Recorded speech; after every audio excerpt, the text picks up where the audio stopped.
لائق تقریم مولانا محمد شفیع رضوی صاحب،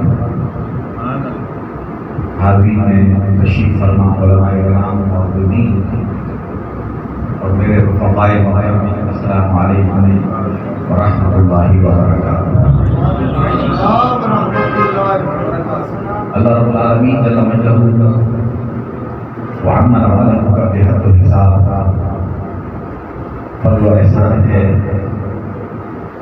کہ اس نے مجھے اور آپ کو یہ توفیق رفیق عطا فرمائی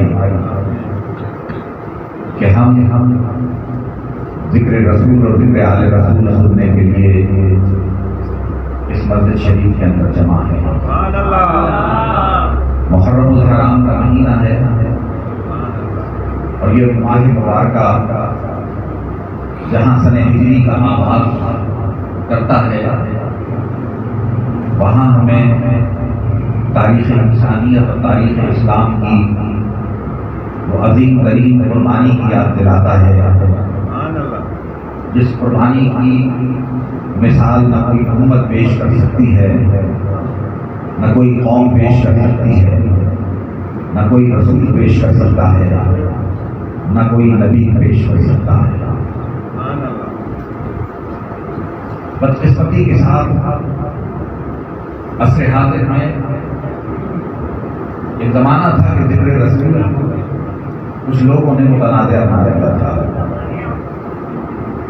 جھگڑا اس بات پہ ہوتا تھا کہ میلاد منائیں یا سیرت کا بیان کریں، جبکہ حقیقت یہ ہے کہ سیرت مصطفیٰ کریم صلی اللہ علیہ وسلم میلاد کے بغیر نامکمل ہے۔ سبحان اللہ۔ جس کی ولادت نہ ہو، جو پیدا نہ ہوا ہو، جس کے پیدا ہونے کا تذکرہ نہ ہوا ہو، اس کی سیرت کہاں ہو سکتی ہے؟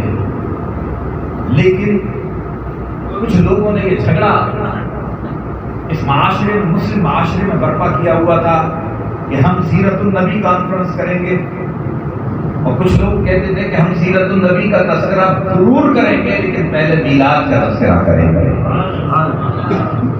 اور اس میلاد کے تذکرے کے ذریعے ہم عقیدہ شرک کی بھی بہتری کرتے ہیں، اس کو بنیادوں سے اکھاڑ دیتے ہیں کہ جو رب ہے واحد و یکتا ہے، وہ لم یلد ولم یولد ہے، نہ اس سے کوئی پیدا ہے نہ کوئی وہ کسی سے پیدا ہے، اور نبی علیہ السلام کا میلاد کا ذکر کر کے ہم اس بات کا اظہار کرتے ہیں کہ محمد عربی سیدنا محمد رسول اللہ صلی اللہ علیہ وآلہ وسلم عبداللہ کے فرزند ہیں، بی آمنہ کے جائے ہیں، آپ کی ولادت مبارکہ ہوئی، جو پیدا ہوا وہ رب نہیں ہو سکتا۔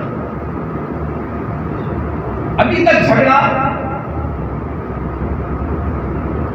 سیرت ذکر رسول کے اوپر تھا، اب ان گناہگار کانوں میں اور ان گناہگار کانوں نے یہ بات بھی سن لی اور ان آنکھوں نے یہ بات دیکھ بھی لی کہ اب ذکر حسین پر اور ذکر اصحاب رسول کے اوپر بھی یہ جھگڑا ہو گیا ہے۔ اب یہ جھگڑا دو فرقوں کے درمیان نہیں ہے، اب یہ اختلاف اور انتشار اس جماعت کے درمیان ہے جو یا رسول اللہ خود کہتے ہیں۔ یا رسول اللہ کہنے والے ایک دوسرے کا گریبان پکڑے ہوئے ہیں اور ایک دوسرے کا گریبان پکڑ کر ایک دوسرے کو رافضی کہتے ہیں، نیم رافضی کہتے ہیں، خارجی کہتے ہیں، ناشمی کہتے ہیں۔ اب اہل سنت ختم ہو گئے، اب آدھے رافضی اور نیم رافضی ہو گئے ہماری مہربانیوں سے، اور آدھے خارجی اور ناشمی ہو گئے۔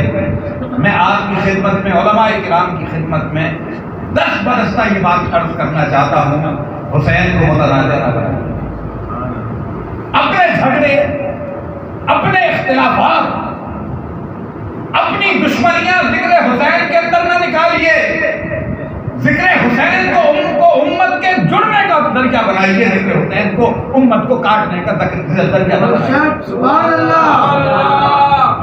میں آپ کے سامنے ایک لچھے دار تقریر کر سکتا ہوں، میں آپ کے سامنے جن کو کچھ دن پہلے کراچی سے علماء کرام تشریف لائے تھے، بہت سارے پیغام آئے تھے، 50,000 روپے آپ ان کو نہ دیں وہ دین کی بات نہیں کریں گے، ان کی قیمت 3 دن رب کعبہ کی قسم کھا کر اس مسجد کے اندر کہتا ہوں اگر مجھے 3 دن تقریر کے پیسے نہ ملے 4تھے دن وہ تقریر کرنا چھوڑ دیں گے.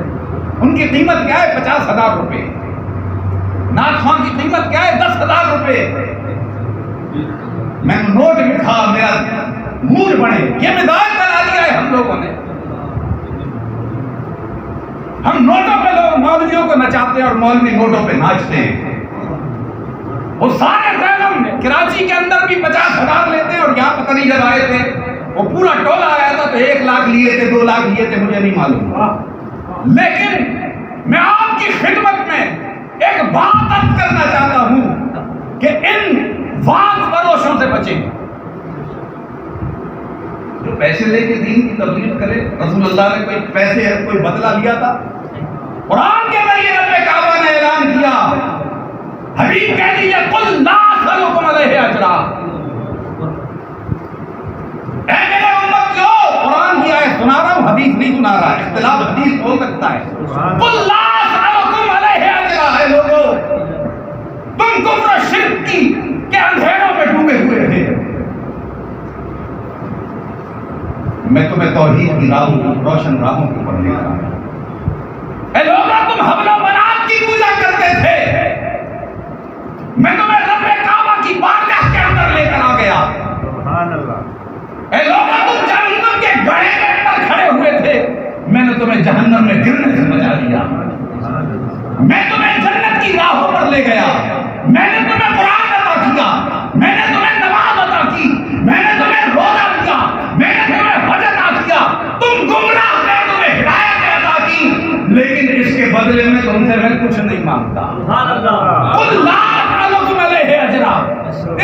اس چیز کا کوئی اجر نہیں مانگتا سوائے اس کے الا مودۃ فی القربی. سبحان اللہ. سوائے اس کے کہ میں اپنے قرابت داروں کی محبت تم سے مانگتا ہوں. سبحان اللہ.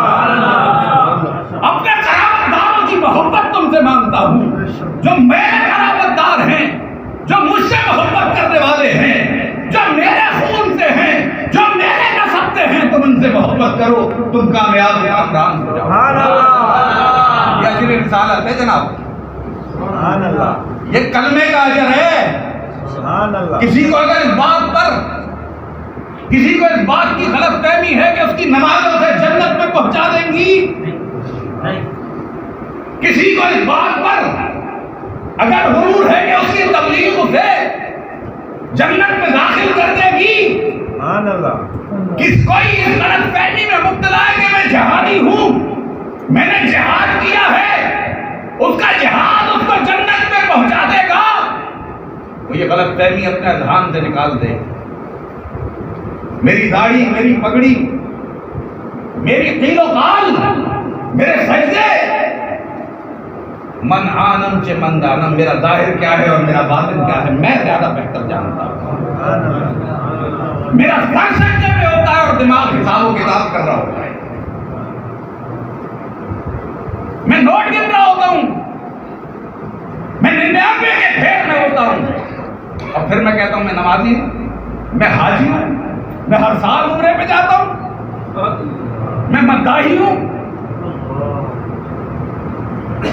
عزیزان محترم, حضور سید عالم نور مجسم ام المومنین سید عائشہ صدیقہ رضی اللہ تعالی عنہا, میرے ماں باپ آپ پہ قربان جائیں, روایت فرماتی ہے کہ میرے مصطفیٰ نے فرمایا کہ دنیا میں کوئی شخص بھی اللہ کی رحمت کے سوا جنت میں داخل نہیں ہوگا. کوئی شخص بھی اللہ کی رحمت کے سوا جنت میں داخل نہیں ہو سکتا. ام المومنین فرماتی ہے میں نے پوچھا یا رسول اللہ آپ بھی؟ کہا ہاں میں بھی. اگر اللہ کی رحمت نہ ہو تو جس کے لیے یہ کائنات تخلیق ہوئی ہے وہ بھی داخل جنت نہیں ہوگا. غلط فہمی ذہن سے نکال دیجیے گے. ساری نمازیں ریاکاری والی, سارے عمل ریاکاری اور نفاق سے بھرے ہوئے. آدمی فخر کرتا ہے میں آپ کو دھوکہ دے سکتا ہوں, میرے سفید کپڑے, میری داڑھی, میری ٹوپی آپ کو دھوکہ دے سکتی ہے, رب کعبہ کو دھوکہ نہیں دے سکتی. سبحان اللہ. وہ جو دلوں میں پیدا ہونے والے احساسات سے واقف ہے, جس نے اپنے 2 نمائندے میرے کاندھوں میں رکھے ہوئے ہیں جو میرے